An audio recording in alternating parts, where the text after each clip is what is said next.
더욱 아시겠습니다만은 오래전에 헌재로부터 이런 항의를 받아서 그런 부분들이 치유되어야 완전한 수도 이전이나 이런 것은 검토가 가능하다는 생각을 가지고 있습니다. 아니면 다른 방법으로라도 상황이 바뀌면 저는 세종시가 제 기능을 원래 기능을 하는 게 좋다는 생각인데 현재로서는 국회 분안이 하루빨리 세종시에 있는 것이 여러 가지 능률면이나 또 국민의 세금을 절약하는 측면에서 바람직하다고 생각합니다. 네, 그 질문 들어가겠습니다. 고 노무현 대통령님이나 우리 문재인 대통령님 누구봐도 권력기관 개혁에 대한 의지가 전 세계 아마 월드 챔피언쯤 될 것 같습니다. 공수처를 포함해서 우리 총리님이 권력기관 개혁의 의지와 그 타당성에 대해서 소견을 말씀해 주십시오.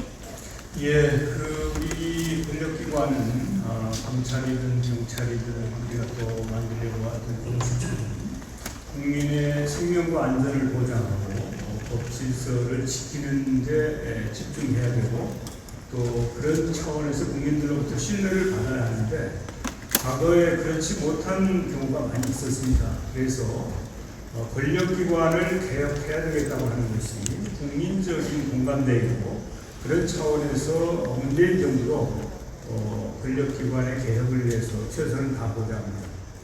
공수처 반드시 설치돼야 되겠죠. 그렇습니다.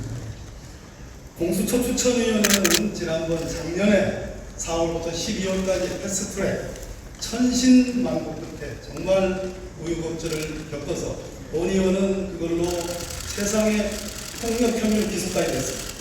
윤석열 검찰총장 체제에서 정말 구색 맞추기 기소를 당한 사람입니다. 그런데 그 법에서 정한 공수처 후보 추천위원회가 야당 협조가 전혀 현재까지 있지 않습니다. 저는 그 법에 의해서 모든 국민은 법률에 복종할 의무가 있죠. 그렇습니다. 야당인들 반대했다고 해서 그 법률이 지난 15일부터 시행되고 있는데 그 법률에 따른 의무를 이행해야 될 의무가 있는 거죠. 정부에서는 국회가 하루빨리 추천위원회를 구성해서 공수처장 후보를 선출하고 청문회를 거쳐서 그 이전에 이제 대통령께 두 분을 추천하고 또 추천된 분에 대해서 청문회를 거쳐서 하루빨리 공수처가 제 기능을 하기를 기대하고 있습니다. 국회의장이 위촉 임명하는 공수처장 후보 추천위원회 그 추천 절차는 일종의 법상의 협력 의무라고 야당이 거기에 협력하지 않으면 전 방해 직무유기에 해당한다고 합니다. 제 견해에 대해서 어떻게 생각하십니까? 이게 꼭 그 법적인 잣대로만 논할 사항은 아닌 것 같고요. 법률가의 입장에서는 그렇게 말씀할 수도 있겠습니다. 지금 제가 국회의원입니다. 그렇지. 좀 여야가 지혜를 모아서 기왕 7월 15일에 발효된 법이고 또 정부에서는 2월달에 기획단을 만들어서 모든 준비를 완료해 놓은 상태입니다. 그래서 하루빨리 공수처가 출범할 수 있도록 국회에서 잘 도와주시기를 바랍니다. 헌법재판소에 야당이 두 차례에 걸쳐서 위원회 선언을 의미하는 헌법소원을 제기한 바 있습니다. 최근에 헌법재판소로부터 우리 총리님께 공수처법 위헌 주장에 대한 의견이 어떠한지 그런 질문이 오지 않았습니까? 맞습니다. 답변을 어떻게 하셨습니까? 이제 국무조정실장이 답변을 했는데 그 위헌이 아니다 이렇게 답변을 했고요. 위헌이 아니다. 그리고 그 두 분의 의원님이 각각 헌법소원을 낸 것으로 알고 있는데 한 분에 대해서는 현재가 이미 이건 합헌이다라고 표시를 했고 또 다른 남은 한 의원님의 헌법소원에 대해서도 곧 그 답변을 할 것으로 그렇게 파악을 했습니다. 본 의원은 헌법재판소에 이 문제가 야당이 이것을 이유로 협력하지 않는 변명거리로 삼으니까 나라를 위해서라도 헌법재판소가 조속한 결정을 하기를 축복드립니다. 총리께서도 같은 의견 아니십니까? 같은 의견입니다. 야당의 주장 중에 공수처가 정권의 궁의병 또는 사법부를 장악한 국제기구 이런 주장이 있습니다. 총리님, 공수처법 3조에 의하면 대통령을 포함해서 대통령 비서실의 모든 공직자들이 공수처의 자료출력이라든지 지시라든지 어떠한 개입이나 관여를 원천 금지해놨습니다. 그럼에도 불구하고 야당이 이러한 아무것도 모르는 채로 공수처를 무조건 정권의 홍위병처럼 얘기하는 것은 전혀 공수처를 시행할 의지가 없다고 저는 생각하는데 총님께는 어떠십니까?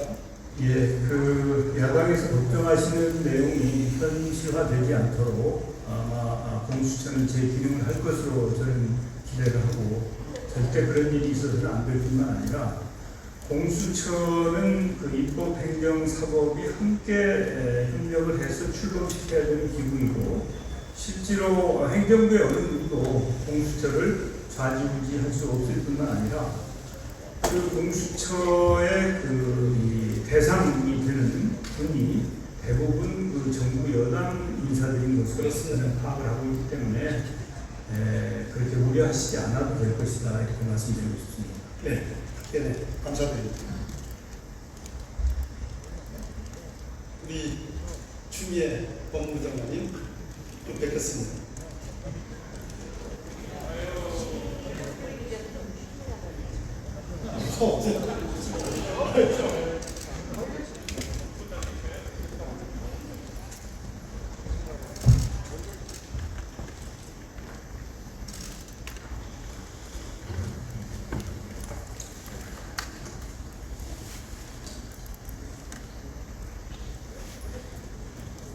네, 장관님. 네. 야당에 의해서 탄핵 소추가 발의됐습니다. 수고해 어떠신가요? 의장님께서 국회는 국민을 대표한다라고 아까 말씀을 하신 걸 들었는데도 국민께서 헤아려 주신다고 생각합니다.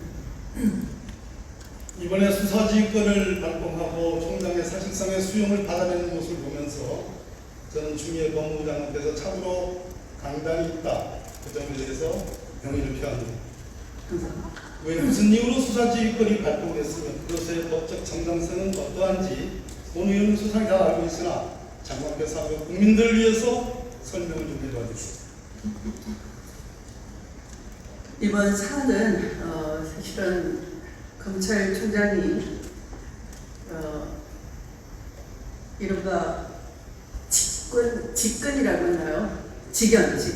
그러니까 직장에서의 그 오래 쌓은 인연이라고 할 수 있겠죠. 그런 신분 관계가 있는 사람이 이 사건에 연루가 돼 있는 관계로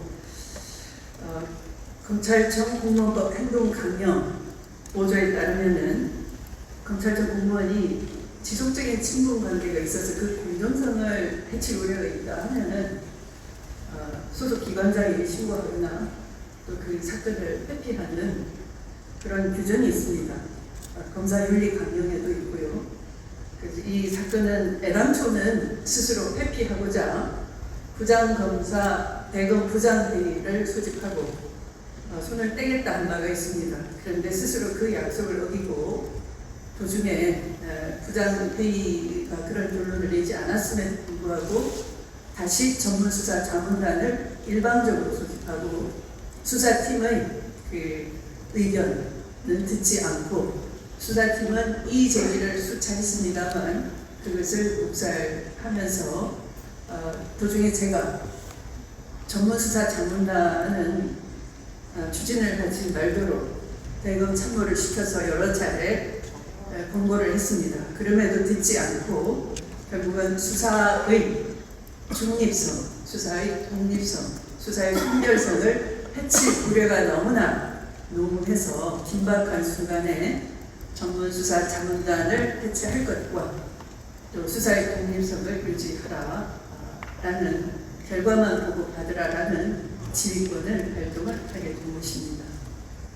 수사를 하지 말라는 것이 아니라 수사를 독립해서 소신껏 하라는 것이 수사지휘의 본질이었습니다. 맞습니까? 그렇습니다. 그것을 어기려고 했던 것이 윤석열 검찰총장의 태도였습니다. 네, 맞습니까? 네. 검사장 회의라는 기구가 있습니까? 법상 없습니다. 합리적 의사결정을 위한 대검 예규에 장관께서 지금 말씀하신 소위 검찰총장을 보좌하는 대검 부장회의, 또 지방검찰청의 검사장을 보좌하는 부장검사회의, 또 윤석열 검찰총장이 이번에 소집하려고 했던 전문수사 자문단 외에 검사장회의는 있지 않습니다. 비법상 기구로 장관의 정부조직법과 검찰청법에 의한 소위 규범적 통제, 민주적 통제인 수사 지휘권에 대해서 집단적으로 항명했다는 느낌을 지울 수가 없습니다. 본이요. 그것을 가지고 야당이 지금 탄핵소치를 발의한다고 합니다. 이 검사장 회의의 경과와 결과에 대해서 알고 계십니까? 알지 못하고요. 나중에 검사장 회의에 대한 간략 보고를 받은 바 있습니다. 아마도 그 언론을 향해서 그 장관 지휘가 부당함을 힘을 과시하면서 세과시를 하면서 알리려고 한 것이 아닌가 짐작이 됩니다.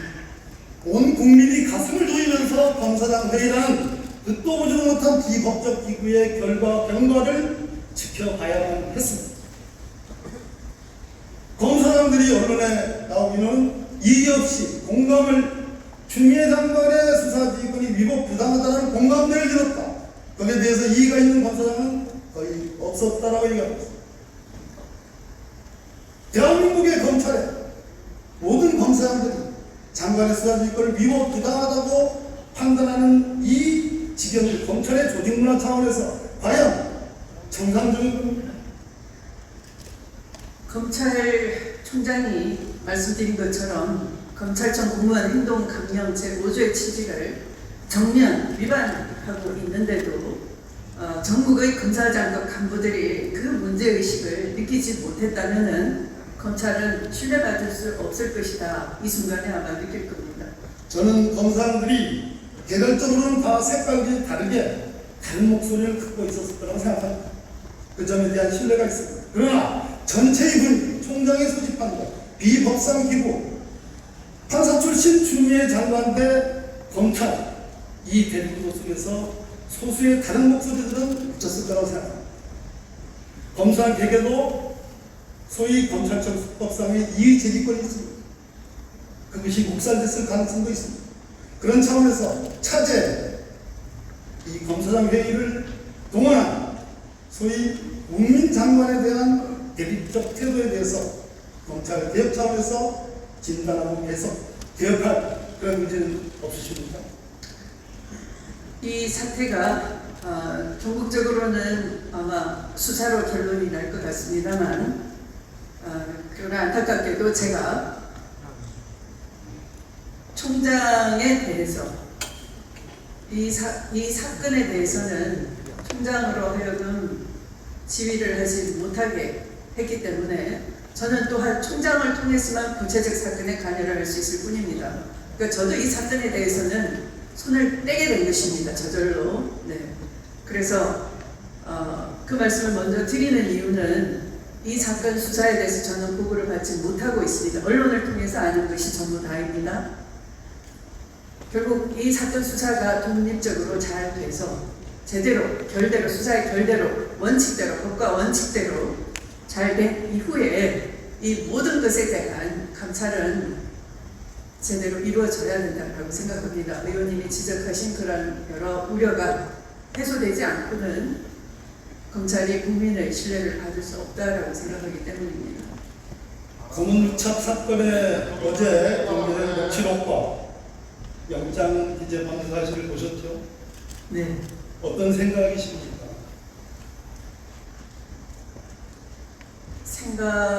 어떤 느낌이 드셨습니까? 제가 말씀드리기는 그렇습니다만 저도 자괴감을 느꼈습니다. 일개 장관이라는 말을 검사장이라면 상당히 고위 간부인데요.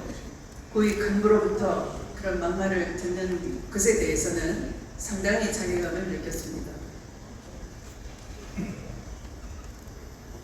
녹취록의 내용은 어다르고 아다를 수 있다고 생각합니다.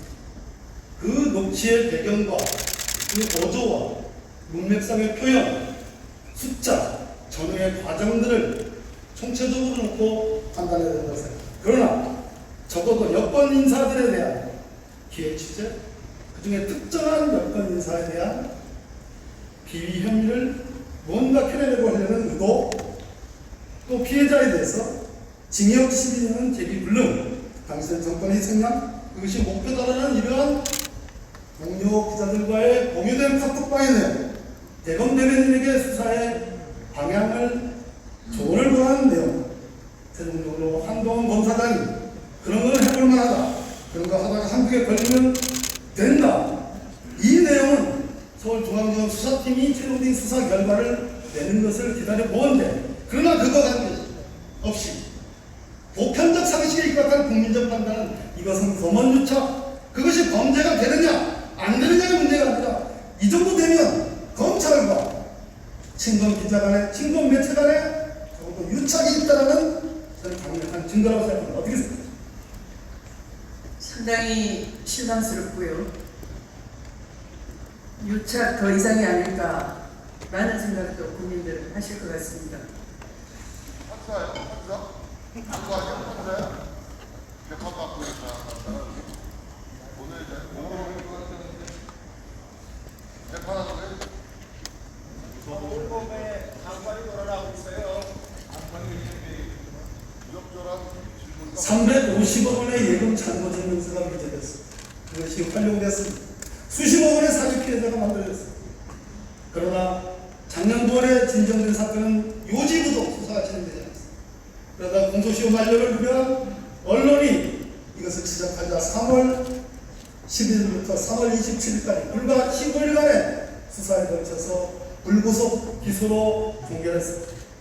그 사건의 주인공은 현직 검찰총장의 장원, 그 위조된 잔고 증명서를 직접 작성한 사람은 현직 검찰총장의 처가 운영하는 회사의 강사입니다. 이 사건에 대해서 알고 계십니까? 언론 보도를 통해서 알고 있습니다. 어제 자료를 보실까 하는데 그건 무슨 자료였습니까? 언론 보도를 요약한 자료입니다. 자, 또 있습니다. 9번, 10번의 고발이 있었습니다. 작년 9월에 고발입니다. 수사는 진행되지 않았습니다. 고발이 보다 1, 2회로 끝냈습니다. 혐의가 없으면 혐의가 없다고 위헌 종결하면 끝입니다. 그러나 수사는 엿가락처럼 늘어지고 수사는 엿가락처럼 키워졌습니다. 누구냐? 통합당의 전 원내대표 나경원 의원의 자녀 특혜 사건 수사는 진행되고 있지 않습니다. 어떻게 생각하십니까? 이 부분에 대해서는 제가 말씀을 따로 드리지 않더라도 국민들께서는 오늘의 검찰이 선택적 수사, 선택적 정의를 펼치는 기관이다. 대단히 불신을 하고 있는 상황이고요. 바로 의원님께서 제기하시는 그런 문제도 포함되어 있지 않나 생각합니다. 먼지털이 수사라는 말 아시죠? 네. 제 식구 감싸기 수사라는 말 아시죠? 네. 오늘 제가 처음으로 만들어내는 말입니다. 엿가락 수사입니다. 먼지털이 수사 대 엿가락 수사. 대통령과 가까우면 과잉 금지 원칙은 헌법상의 사원화된 원칙에 불과합니다. 70회의 압수수색, 41일간의 정광석과 같은 수사, 그리고 20명의 대규모 검사들의 동원, 그것이 현직 조국 법무부 장관에 대한 수사였습니다. 제가 예를 들어 한동훈 검사장의 검언유착 사건, 장모와 처가 관여 의혹을 받고 있고 국민적 의혹을 아직도 받고 있는 그 사건, 그리고 나경원 전 원내대표에 대한 사건, 무엇이 다릅니까? 누군가의 한 사람의 의견에 의해서 어떤 경우는 먼지털이 수사가 진행되고 어떤 경우는 엿가락 수사가 진행되는 이러한 검찰의 통일적 기준이 없는 검찰권의 행사에 대해서 국민이 과연 수긍할 수 있다고 생각하십니까? 합시다. 검찰 개혁이 참여해서 우리 주장님께서 이 부분도 진단을 하고 최신 방안을 내놓을 계획이지 않습니까? 앞으로 지향해야 될 숙제이고요. 제대로 검찰이 공명정대한 검찰권 행사를 할 수 있도록 끊임없이 독려하겠습니다. 아까 존경하는 김태형 의원님께서 수명자 말씀하셨던데 그 얘기는 제가 제일 먼저 쓴 사람입니다. 그걸 장관님도 모르시고 김태형 의원님도 모르시고 제가 쓴 사람. 수명자라는 말은 결코 금성에서 떨어진 화성에서 떨어진 정도가 아니라는 점을 말씀드립니다. 수고하셨습니다. 잘했어. 안 끝났어요. 아주 잘했어. 안 끝났어요. 이재명 대통령이 임명한 검찰총장을 못 살겠고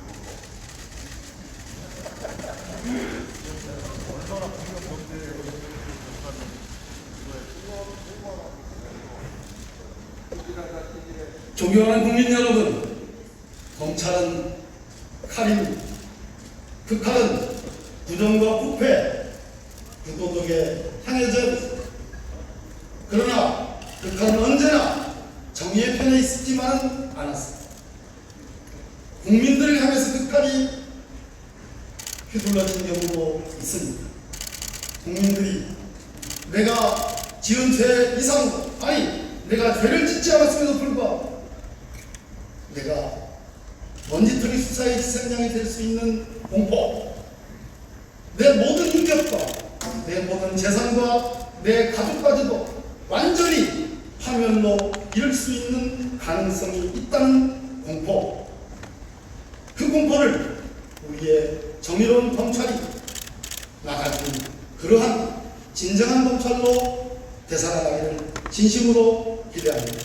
경청해 주셔서 감사합니다. 아주 잘했어. 아주 잘했어. 박봉경 현재까지 1등.